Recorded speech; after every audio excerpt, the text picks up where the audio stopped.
Hello, Nigerians. Good morning, good afternoon, good evening, depending on where you are watching from.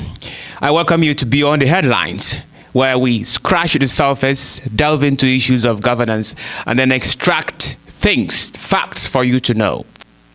On Tuesday, November 19, 2024, the governor of Enugu State, His Excellency Governor Peter Mbah, made a statement that some students and members of staff might not find funny at all. At a lecture series titled Building the Wealth of a Nation, delivered at Enugu State University of Science and Technology in Enugu State, the governor blamed the educational institutions, particularly the students and academic staff, for governance failure in Nigeria. According to him, Nigerian universities barely feature on the global ranking list of world's best universities. That our universities are unable to be the factories of ideas and knowledge they ought to be. That our universities are not producing inventive and productive graduates. And then he said that these are the root cause of underdevelopment in the country. Afterwards, the governor said that the reason for the shallow-mindedness of our young ones is that the current school system has not imbued them with productive skills and competencies. He cited China, the United States, Germany, and some other nations that operate qualitative and experiential ecosystem. Wow, Governor Mbah has raised a vital point. There is one point to pick from his remark. It is simple. It is simply that, hey, the tertiary school ought to be an institution of scholars, and not merely scholars who memorize and interpret existing knowledge, but scholars who, all out of willingness, devotion, and enthusiasm, go through the rigors of academic and scientific research, discover new ideas or new ways of doing things, or solving a given problem in society. When you think about Nigeria, you inevitably think about the knotty issues confronting us. One of the most pressing issues is the problem of poverty and hunger. It is no longer news that over 1 million Nigerians are living in multidimensionally poor state of affairs. And then, most, if not all, public affairs experts believe that there is a fundamental and direct linkage between education and development of society.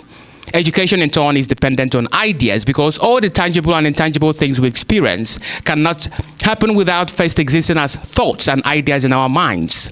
The cars, airplanes, computers, which are tangible, used to exist only in the minds before the scientists create them and they become visible.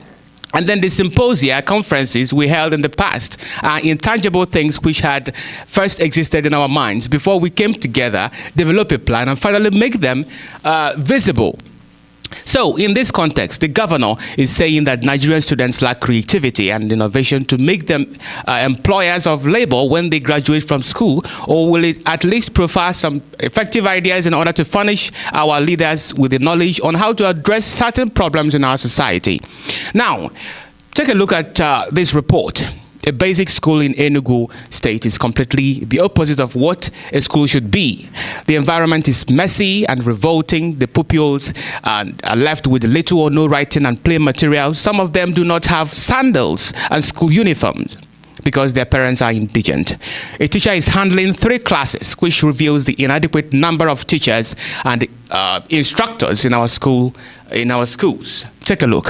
They don't buy books for the children. Serious problem. Serious. As you can see, this is nursery section. Look at them. There's no seat for them. There's nothing, no table, nothing, no writing materials. Most of them doesn't have book. The school is complaining. The teachers are complaining. As you can see, one teacher is managing more than 2 classes, nursery 1, 2, and 3, including crèche here. Look at them sleeping. So most of them did not have any school materials at all. Look at how they're sitting.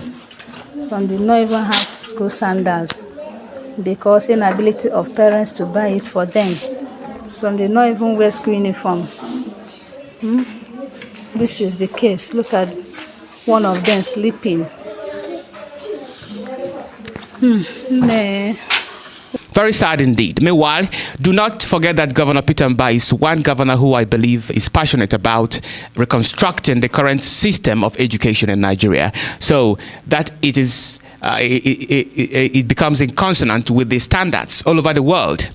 By his account, about 260 smart green schools are under construction across 260 wards in Enugu State. The smart green school is an educational innovation established by Peter Mbah administration. The smart school provides a 24-hour internet connectivity using Starlink technology. Inverters are also available to ensure constant electricity. The smart school also provides free meals and tuition for learners from nursery to junior secondary section. To crown it all, the smart school operates the 21st century curriculum, which is based on AI and robotics. The environment is clean, tidy, and healthy. In essence, Governor Peter Mbah has demonstrated what he believes to be a practical and functioning education. By his mind frame, this pattern of education is what is lacking in most academic institutions, at all levels, including the tertiary institution. However, not many stakeholders would completely agree with him that tertiary schools are bereft of innovative ideas and societal development. On Wednesday, November 2024, the Diaspora Digital Media visited the Anambra State Polytechnic in Baku, in Awka North local government area of Anambra State. The objective of the visit was to canvass the opinions of academic staff and students as regards Governor Peter Mbah's statement. If you do not mind, let me take you through a graphic tour of the responses. Enjoy. My name is Dr. Kenewankwo. Okay. Thank you.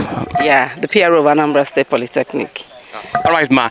What is your opinion on what Governor Peter Mbah said about the education system? He said that universities no longer produce ideas to work with. I want to dispute what he's saying, because I know that in Anambra State Polytechnic we produce results, okay? We do entrepreneurship, we do more practicals in Anambra State Polytechnic. So I wouldn't want our leaders to, blame their failures on students, okay?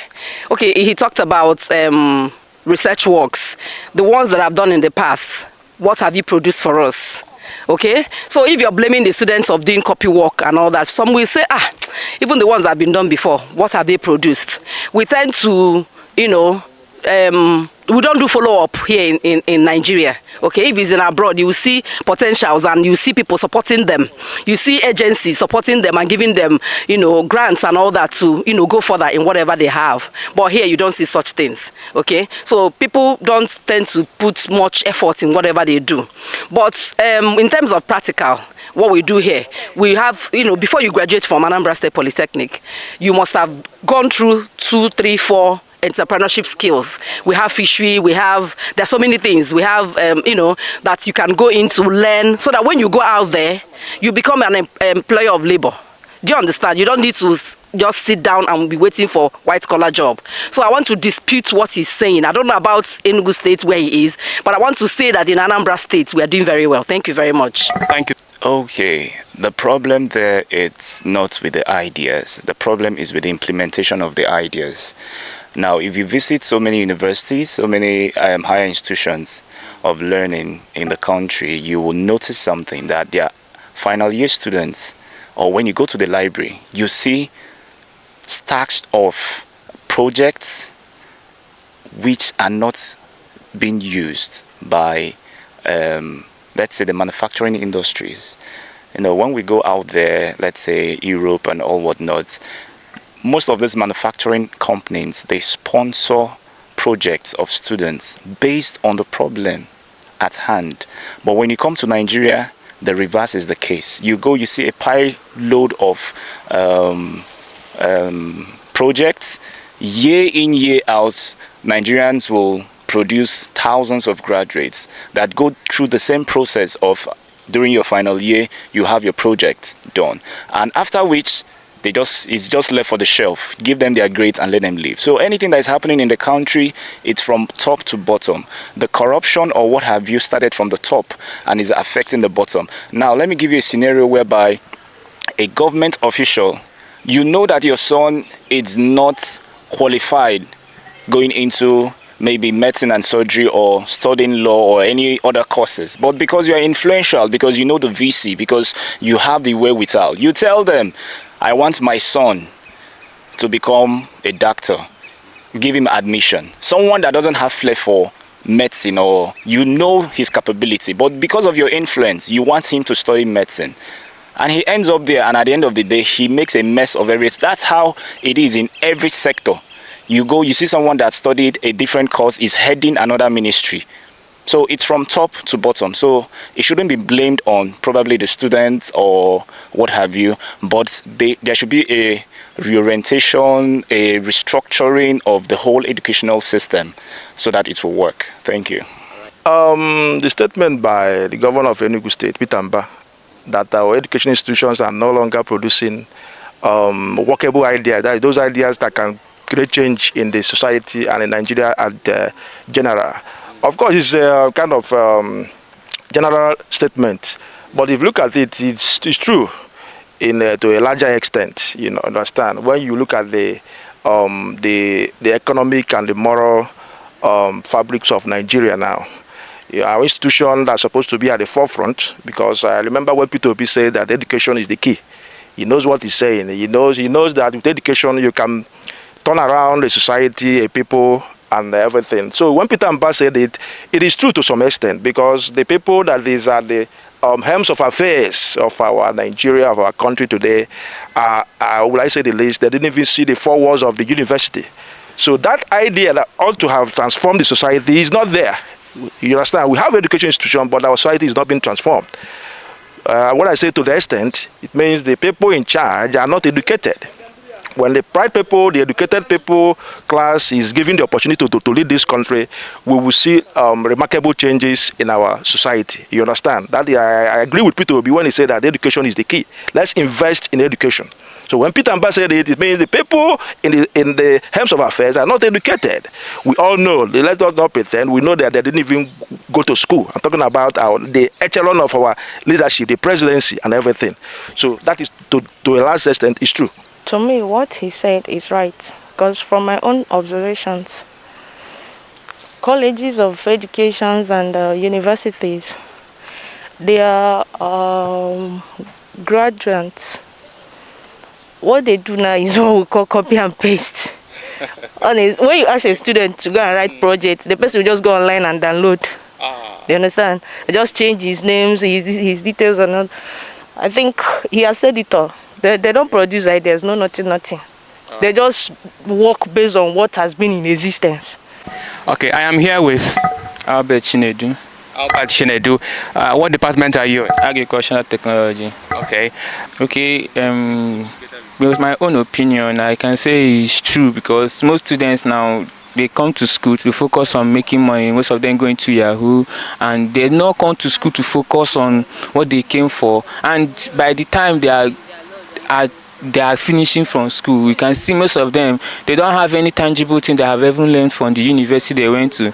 And secondly, most of the students that are in the university, they are more, some of them don't even go to lectures, they don't even attend lectures during the exams. Then they can just go into exam hall with foreign materials, which can make them to pass the exams without attending lectures or even buying handouts for them to read. Then, seeing all these things, such a student can't even come to the community to bring any motivation to the younger ones or anybody in the society.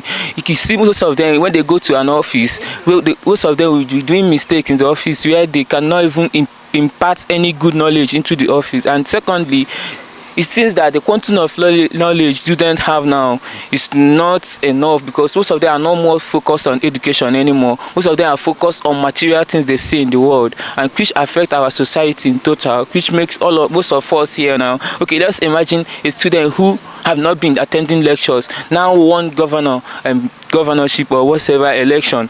Him or her might not be able to impart good knowledge on education system, which will totally affect all the students in that state or in this nation. So the point I am trying to put is that what Governor Mbah said is true, because students nowadays are no more focused on the education, and education is the main thing, is the key to success. Let me say, is the key to success, which will help us to impart more knowledge to the society. And Governor Mbah is actually right of what he said, and I'm with him with that. About Do you believe that most of our universities teach practical skills?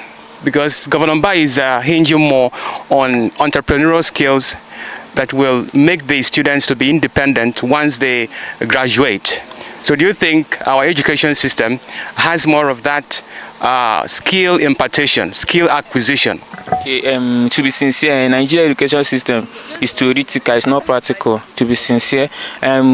Most schools say just lecturer will come, just teach and go. They not even practicalize what they do. Like, okay, let's say now I'm in agricultural technology. I'm expected to twice a week or thrice a week. I'm expected to at least practice what I'm doing. But most times we don't even practice it. Understand? We just see the theoretical part, go to exam hall and write it. You don't expect me tomorrow. Maybe I will do expert, but I'm trying my best. But how it is, okay, let's see now, I'm in agricultural technology. I'm expected to know how to drive tractor, know how to cultivate, all this kind of thing. But since all these things are not, let me say, it's not available in the school cell, and the teachers that are there are not even helping us to practicalize it, I cannot even do without what I have not learned. So what's your name?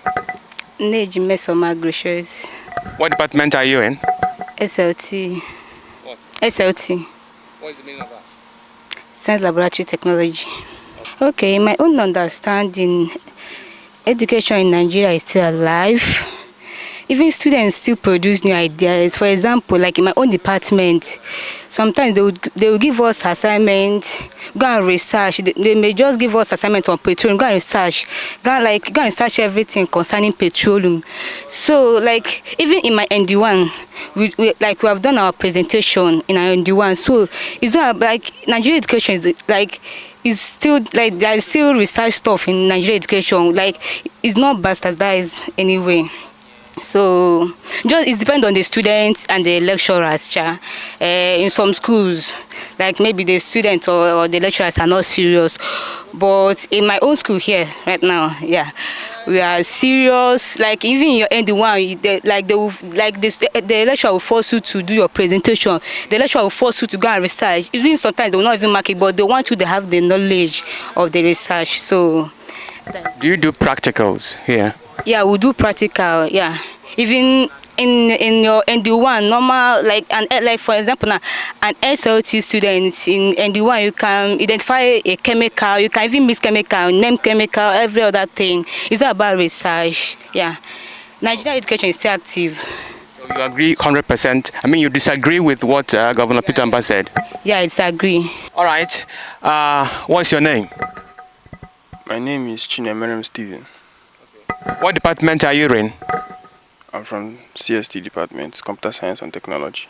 It's somehow true, but if students are not able to come up with ideas, I think government should empower them with more ideas. Something like this WATI program now. I'm going on, I'm attending now. Government should provide something like that. Not everybody here knows something about agriculture, all these fishery, all these kind of things. But in my own opinion, government should, provide ideas, lecture them on the ideas, so that when they get to go into the real world, they'll have something doing on their own. They can start up their own business and become entrepreneurs on their own. You mean you're proposing that government should provide something like a symposium or a convention or a lecture like the one you are attending? WATI. What is the meaning of WATI? I don't know actually. Okay, but it is something that has to do with agriculture. Okay, so but what do you believe that most of our students in the final year no longer produce original work in their research? They do copy work from start to finish. Is that so?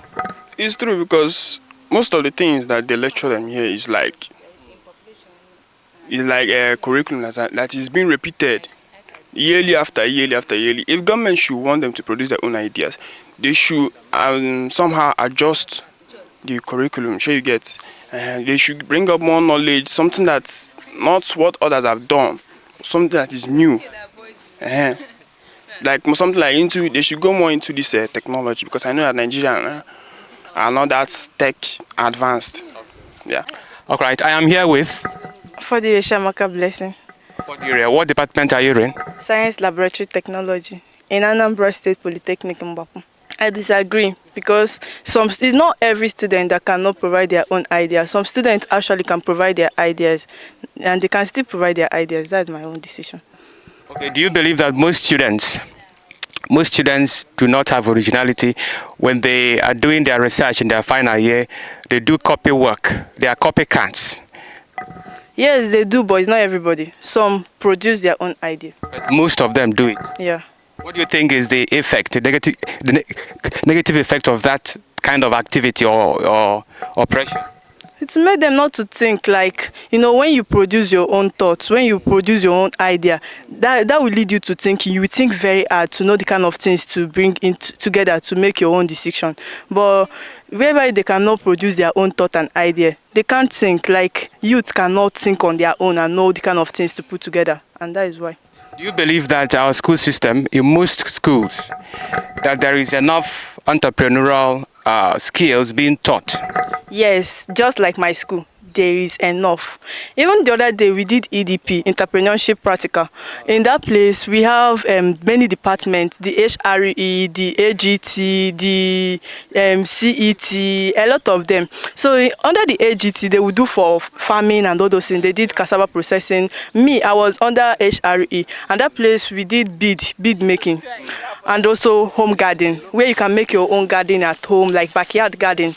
You can produce a lot of things, like your vegetables, your fruits in your backyard, using polythene, all these bath and buckets and all those things. So I believe there is still entrepreneurial skill in school. And even in the NUD department in my school, on that day of entrepreneurship practical, they baked. Like a lot of them have not gone for baking before, but with that experience that day, they can bake their donut, they can bake their buns, and a lot of things.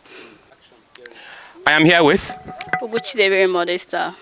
Modesta Uguchidebere. What department are you in? Business administration and management at Mbaku. No, I disagree. There are a lot of schools that also have practical, something entrepreneurial like that. And especially me, myself, I learned a lot before coming to the school. Because I learned sewing, baking, hair, and beading a lot. Now coming to my school, we have a lot, like they also do make beading, like we have a HRA and all those agricultural departments, and they are doing practical on it. But do you think it is very exceptional that you said that you learned some skills before entering school? But do you think all these skills are being taught in most schools in Nigeria, universities or secondary schools? That is skills acquisition. Do you think it is being done in most schools in Nigeria? I won't say for the whole school, because I haven't been to all. But they all like this my school. I know that there are a lot of practical here. You're welcome back, viewers. I hope you listen to the various responses given by the lecturers and the students. Let me give you major highlights. The first point is that some schools in Nigeria, private and public, are waking up to the reality that the economic instability in the country needs urgent solution, and the only solution to it is self-help education by means of innovation and skills acquisition. Therefore, these schools have actually adopted the skills acquisition program and have the facilities for the enhancement of these programs. Secondly, some schools have the passion for talent and skill development, but they lack the wherewithal to translate this passion into reality. This simply means that they do not have the tools, equipment, or the resources for practical experience. You heard one of the students in agricultural department who revealed that they lack some essential agricultural tools needed to do experiments in the field. And this is quite frustrating. Thirdly, part of the problem we have is not the production of ideas, but the implementation of these ideas. As one of the lecturers said, innovative ideas are produced yearly by undergraduates through research and project work. But in the end, the findings, innovation contained in these projects are not adopted by policymakers and leaders in various institutions. Fourthly, it is noteworthy that some of our young ones are already endowed with the skills and talents, but our leaders in both public and private sectors deliberately do not employ the services of these individuals. Instead, they are driven by nepotism, which make them go for unskilled individuals. Moreover, some young persons have skills and knowledge, but they do not have the grants and loans to externalize these ideas they have. These loans and grants are supposed to be provided by our government, but unfortunately, they are either not in place or grossly inadequate. Finally, it is the primary duty of the government to provide sound education for its citizens. Imagine the federal, state, local governments adopting the pattern of education exemplified by the Smart Green School and implementing it across all levels of education in Nigeria. Imagine what strides of development the country will achieve in the next decade. Dear policymakers in government, our students are yearning for an enabling environment comprising of modern facilities and security to enable them harness the ideas they have already. The reason why students are slow to learn and be productive is that they do not have the comfortable environment. I'm strongly of the opinion that when the government furnishes the schools with the requisite resources, the students will start being productive and financially independent. In essence, they will see education and learning as enjoyable. It has been reported that Bola Tinubu's government has introduced 15 skills acquisition into the curriculum of basic education, comprising the primary and the junior secondary schools, to kick off in 2025. That's laudable. It is a step in the right direction. We also count on the government to employ competent teachers who will train our children in these skills and then ensure that the teachers are monitored. If the government does this and all other stakeholders do their own duty in education, I believe that we can join Peter Mbah to say that a new Nigeria is possible. I think that is here. I will draw it to a close. If you like this video, do not hesitate to subscribe to the Diaspora Digital Media for more exciting stories. I am Tochukwu Raphael. Have a nice day.